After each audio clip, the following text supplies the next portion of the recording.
So here's the thing. Boredom gets a bad reputation, but maybe it's not the enemy it's made out to be. When was the last time you truly felt bored and just sat with it? Take a seat. This is the Life Bench.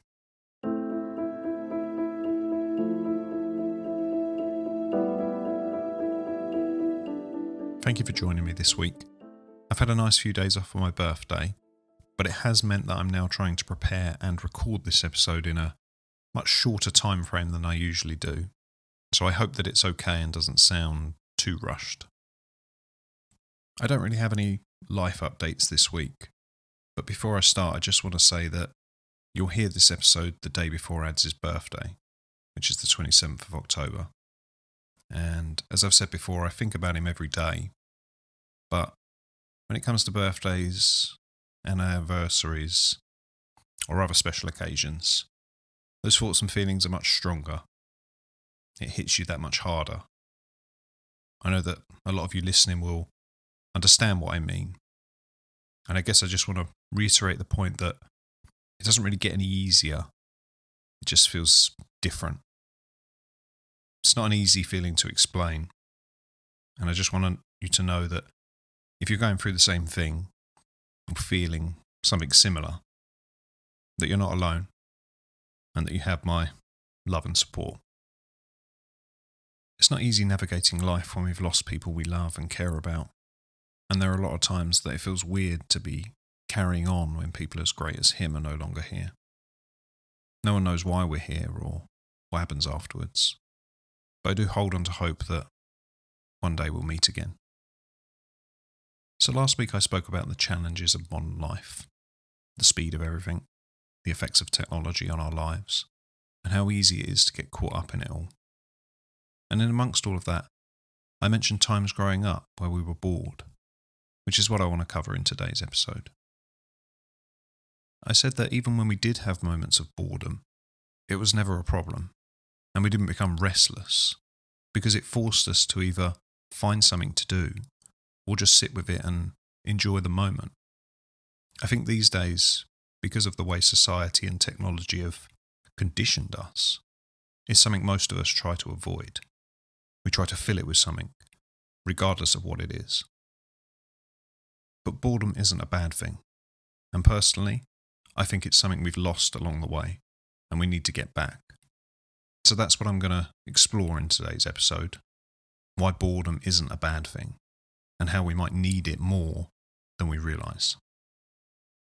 So growing up through the noughties and 2000s, before smartphones and social media took over, boredom was just a part of everyday life. We didn't have to fill every second with doing something or consume content. Whether we were alone or with friends, if we were bored, we found things to do to fill our time. Sometimes that was bike rides, playing in the woods, football, golf, fishing, just walking around the village. Sometimes just sitting, staring at the sky, letting our minds wander. When I look back, I don't remember feeling bored really. I think some of the best moments and memories probably stemmed from having nothing to do and coming up with ideas. And that's the thing I've realised more as I've got older, is that when your mind wanders, it goes into sort of creative mode. It acts as a part of your brain which is suppressed a lot of the time by everything else that's going on around you. And it produces new thoughts and ideas. A lot of my best ideas, or my clearest thoughts, have come from times of what we're calling boredom. These days, life is faster and busier. It seems like there's always something to watch, a book to read, a game to play, a podcast to listen to, a video on YouTube to watch. There's always an email or message to respond to. There's not only so much to do in our lives, but also so much choice of content to consume that it can get overwhelming. It's too much. And most of the time, there's no room left for those quiet moments, which means boredom has almost disappeared. Or if we do feel bored, we feel uncomfortable and don't know how to sit with it. I've noted this more as I've got older, and I think some of it may have been down to grief. But I felt very uncomfortable doing nothing. I'd reach for my phone or find something to feel that quiet moment. Like I say, I think grief played a big part in that. Because if I had time to think, I knew my thoughts would drift to feelings and memories that I didn't want to face. But as I've grown and faced more of my grief, I've come to realise that it's in the quiet moments where we process, reflect, and even heal. It took a long time, but I got to a stage where I wasn't avoiding those quiet moments anymore. I wasn't trying to distract myself. I started sitting in the silence. And do you know what happened? It really helped. It helped me make sense of what I was feeling. For so long I was avoiding facing things because I thought that was the best thing to do. But really it was when I sat with my thoughts, with no distractions, that's when things started to change for me. Boredom forces you to sit for long enough to hear your own thoughts and allow your mind to wander, which can be uncomfortable, but it can also be very powerful. I've already said it can be the space where reflection and healing happen. And it can also be the space where creativity begins, ideas present themselves, and where you start to think about what matters most to you. It's strange. We spend so much of our time trying to escape boredom, when really it's a time that can benefit us. And it's something I've been doing more recently, partly because I've been spending a lot of time doing this and working on my other ideas, but also because of how it makes me feel. I've recognised the benefits of it. And I think it's important to find a good balance. Work and life can take a lot out of us at times, and it's not always a good thing to scroll on our phones or watch mind-numbing telly. We should try to just be bored sometimes. In these moments, so many good things can happen, but if we avoid them, it can lead to different problems. So I've said that our lives today make it more difficult to be bored because of how we live and the effects society and technology have on us. We've become conditioned to think that boredom is a bad thing. So as soon as there's a moment of quiet, our brain sends a signal that something's wrong and we need to do something about it. But this is wrong. Our minds aren't meant to be constantly occupied or stimulated. And if we keep doing this, it can affect us in ways we don't realise. If we think about a fairly typical day for most of us, how much of that time is spent on our phone or consuming content versus how much time is spent bored and in our own heads? I suspect if you thought about it for a while, you'd say hardly any of your day was spent bored. And this constant stimulation throughout the day adds up, leading to us not being able to switch off properly, and ultimately, poor sleep. And sleep, as we know, is the time that our bodies repair and heal, and good sleep is vital for better overall health. So by not allowing ourselves that time to be bored, we're robbing ourselves of much needed real rest. I read something recently that said our brains have become addicted to microbursts of dopamine, those tiny hits we get from a notification, scrolling, or even just unlocking our phone. And like any addiction, the more we get used to that constant hit, the harder it becomes to stop it. We start to crave stimulation, and unless we make a conscious effort to stop, we will just keep feeding that addiction. And it's easy to see why this is a problem now. Everything around us is designed to keep us hooked. Apps, social media, adverts, algorithms, all competing for our attention. The world has changed so much because of all of this technology, but it now means that quiet feels uncomfortable. We've forgotten how to just sit in silence. And it's not just adults that it's affecting. It's affecting kids as well. I don't think they get bored in the same way that we did. There's always a stream of content waiting to fill time. And I think it's taking away their natural curiosity, that wonderful ability kids have to learn and create something new out of nothing. Ironically, despite all of this going on around us, we still feel empty. We're overstimulated, but not fulfilled, surrounded by people and digitally connected, but starved of real meaningful connections. We're never really switched off, and because of that, we don't give ourselves the time and space to think clearly. I said earlier it's something I've noticed and taken steps to change. I definitely feel it when I've scrolled on my phone for too long or been working too late. My brain starts to feel cluttered and I can't think clearly. But when I take the time to just sit with my thoughts, I really notice it. I start to feel calmer, more aware, more present.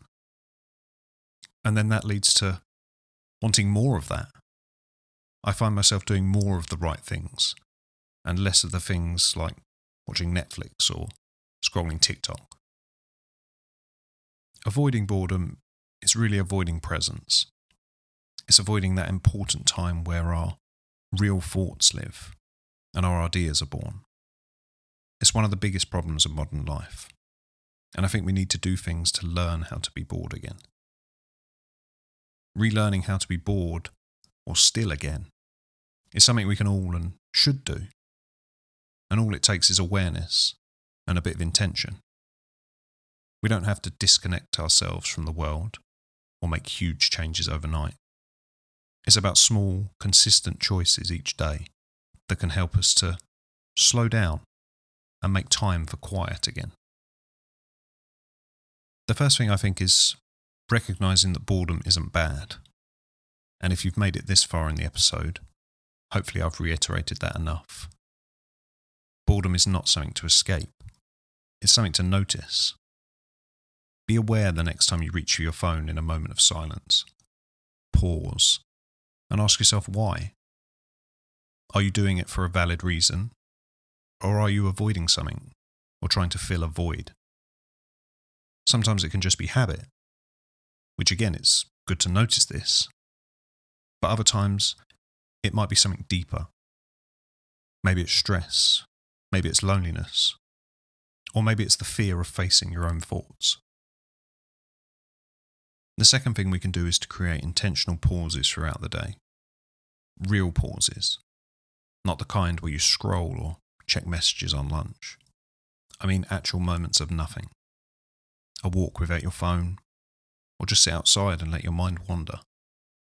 If it's this time of the year, then in a room without your phone or nothing on in the background. It might feel uncomfortable at first, but if you persist, that will pass and you'll feel the benefit. Another thing that helps is choose what you want to consume and stick to it. Don't let other people's opinions or views sway what you want to do. We're surrounded by so much content these days, and a lot of it doesn't add any value to our lives. You don't have to read or watch everything that's out there. Stay true to what you like, and just be mindful of how often you consume it. And finally, find time to be productive or do something you really enjoy. Time where you can be creative and aimless. Write, draw, paint, sit with a cup of tea, take a long walk. Whatever gives your mind the space to breathe. Some of our best ideas and our deepest realizations come from moments like these, when we stop trying to fill every second. So yeah, that's been why we need boredom. This episode really comes down to one simple idea, that boredom isn't the enemy, or something we should avoid. It's a signal, and we need to embrace it more. It's the space where our thoughts are processed, where creativity lives, and where we actually get to hear ourselves think. In a world that's always on the go, learning to make time to sit still, to just be, is one of the most powerful things we can do. Find that balance where you can live in this modern world, but also switch off from it and give yourself time you need to reflect. If there's one final thing I want to say, It's that boredom or stillness isn't wasted time. It's actually time well spent for you. Time that allows your mind and body to reset, to process, to breathe. The next time you find yourself reaching for your phone out of habit, try pausing and waiting a few seconds longer. Sit in that quiet.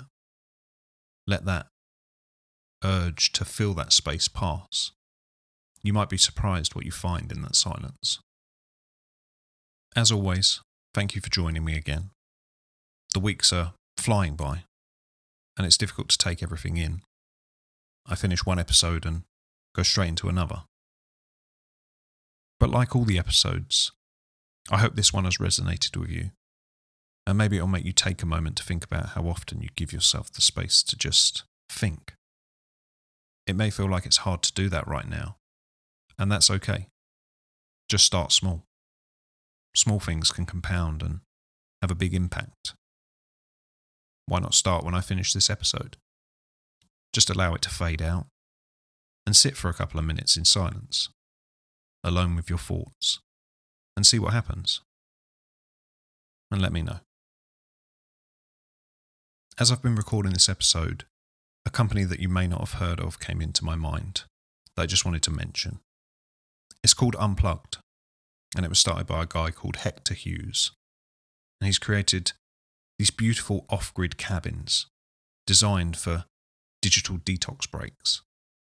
No Wi-Fi, no phones, no screens, just you and nature and the space to reset.